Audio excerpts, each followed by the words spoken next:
can go all over because we inspire each other to tell the truth. Even as strange as it sounds, I like to use the word metaphysics. Are you okay with that word? Because it encompasses a lot. What? Repeat, please.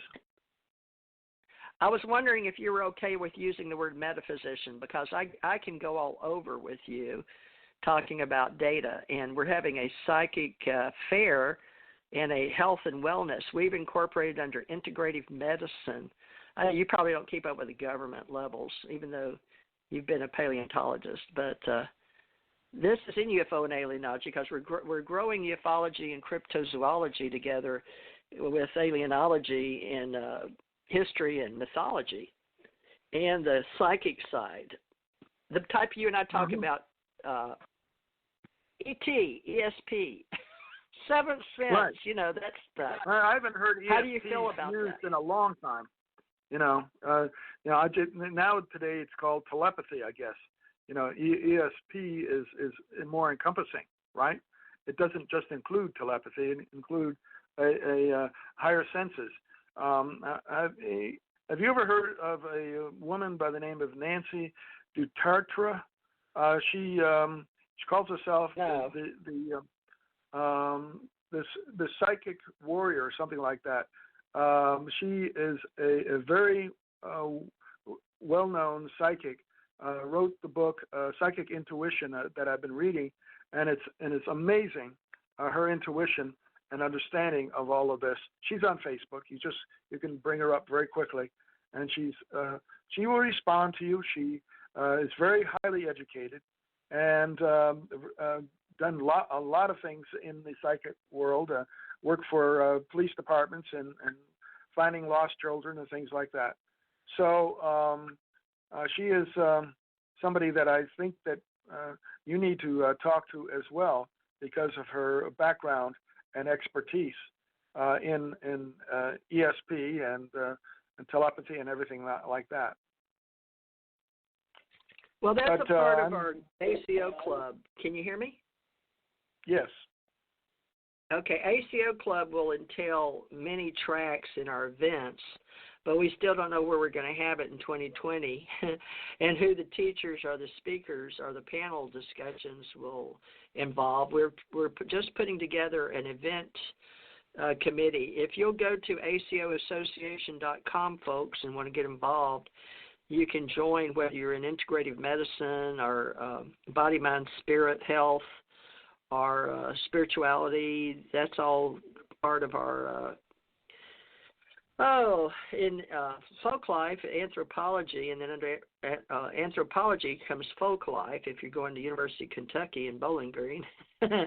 If not, I don't know how you cover it down here, but Dr. Rick Allen Miller is a consultant in our ESP division and in our ACE Metaphysical Institute. And you know what's funny? You talk about my ACO club like you've been part of it forever, like eternally, like reincarnation, karma, dharma stuff, because you talked about the ACO Invisible College, and I've just granted your friend, you said you knew Tom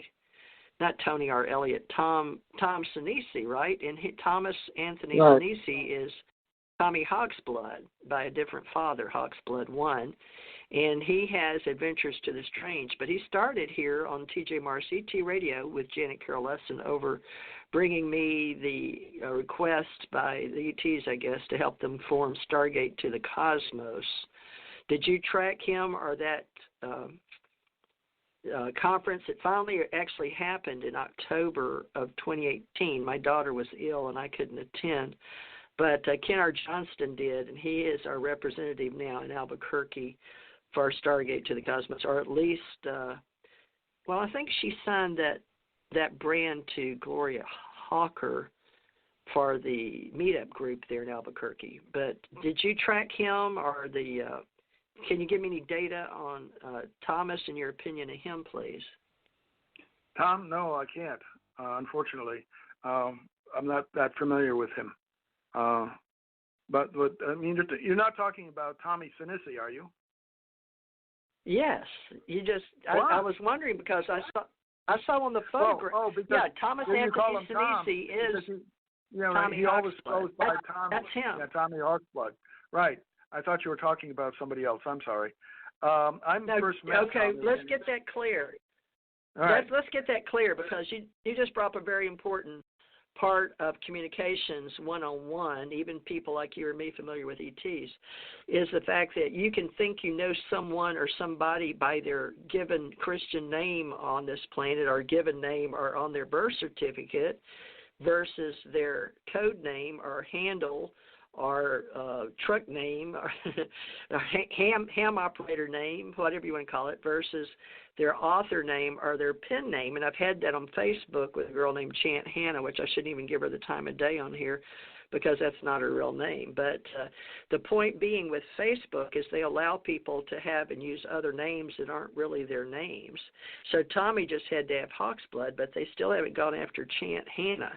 But she personally, firsthand, told me that was not her real name, and she's using it on other stations. So people, if you want us to follow us, and I've got Theresa J. Thurmond Morris, and I was born Theresa Jeanette Thurmond, just so you know, and I'm not hiding from anybody. So I'm owning my story, and I'm going back to my roots, but I'm trying to compare and connect the dots with Dr. Bruce Cornett here, PhD. And Bruce, you knew the same man I did, but I never met him in human form.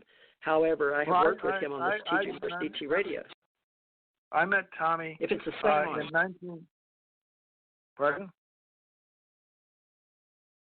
All right, let's figure out if we're talking about the same person, because I've never met him in human form. No, Tommy lives in Hawaii, the Big Island, right now. I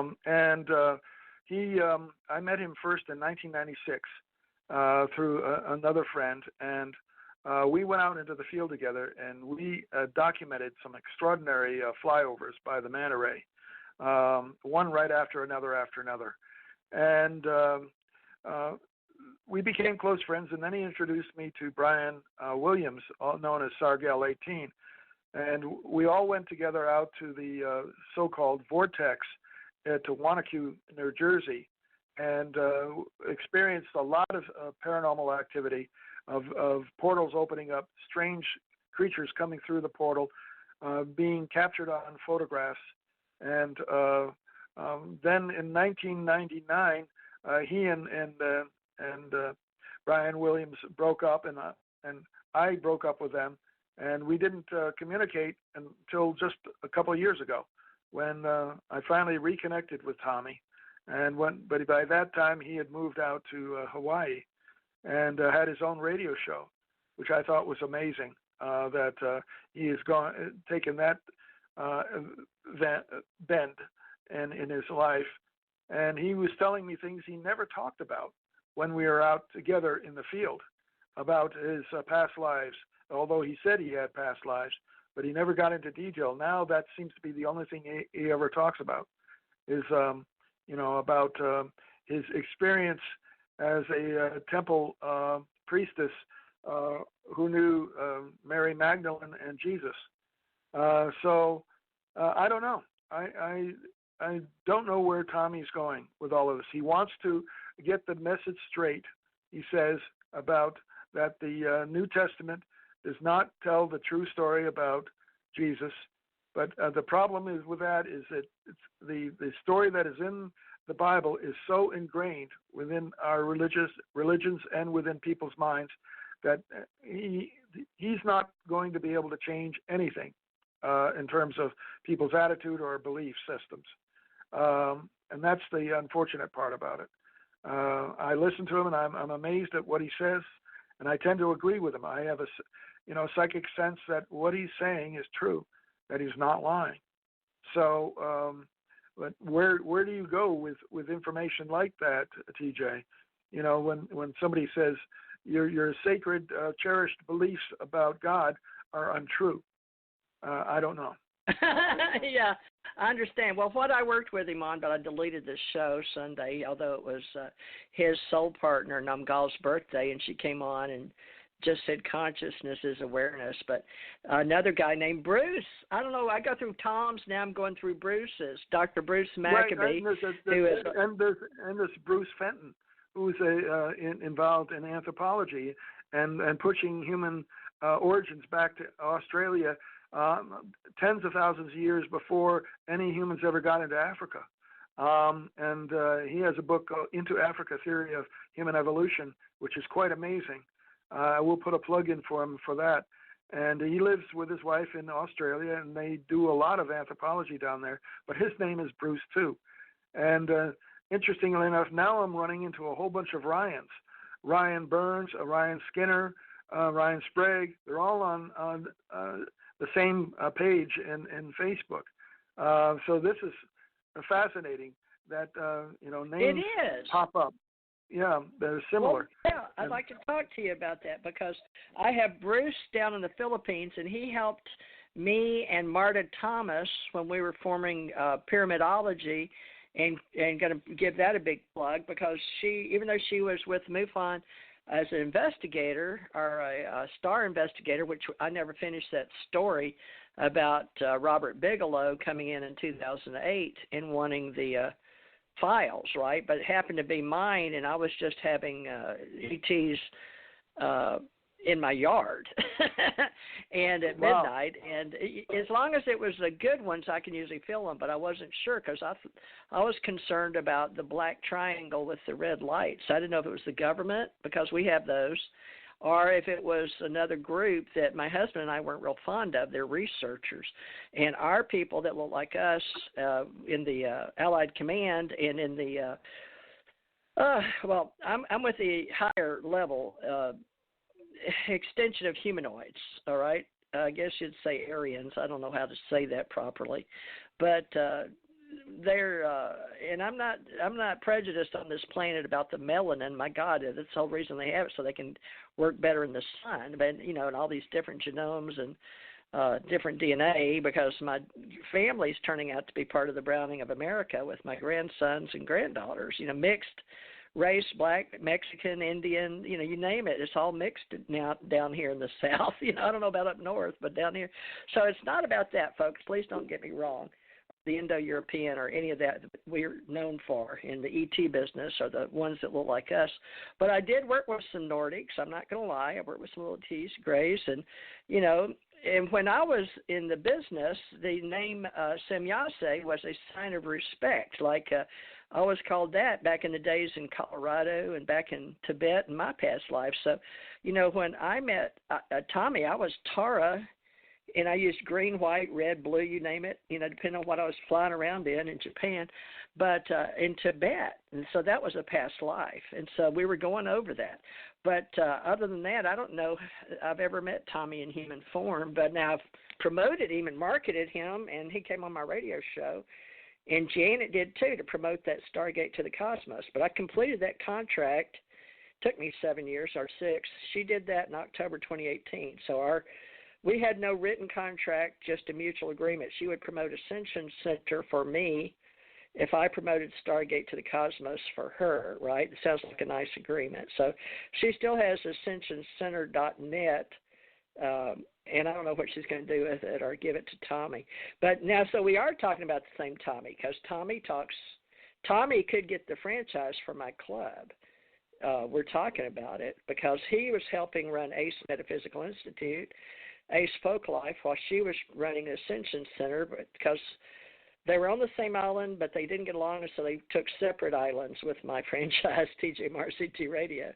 But now, I don't know what to do. Like you said, you don't know which direction Tommy's going. I don't know what direction Janet's going, but they both have their own blog talk radio, what would you call it, platform? Radio channel? So you could be on either one of their shows if they call you and ask you to. Well, how would you like to work with some of my people? I've just completed 7 years with both Tommy Anthony Sinisi, also known as Tommy Hawksblood Sinisi on Facebook, and Janet Lynn Thompson, also known now as Janet Kara Lesson, married to Dr. Alexander Philip Lesson of Hawaii. And I love them both. I love all three of them, but I've spent 7 years with them. And now I'm off to promoting the ACO Club, Advanced Communications Agency, and the Allied Command Organization here on American Communications Online. How do you feel about that? Because I don't understand why, Tommy, it never got you on the show. I don't understand.